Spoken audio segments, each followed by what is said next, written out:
பிடிக்குது கடலை நரை வந்த பிறகே புரியுது உலகை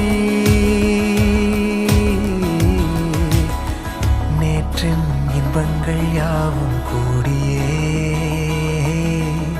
இன்றை இப்போதை அர்த்தமாக்குதே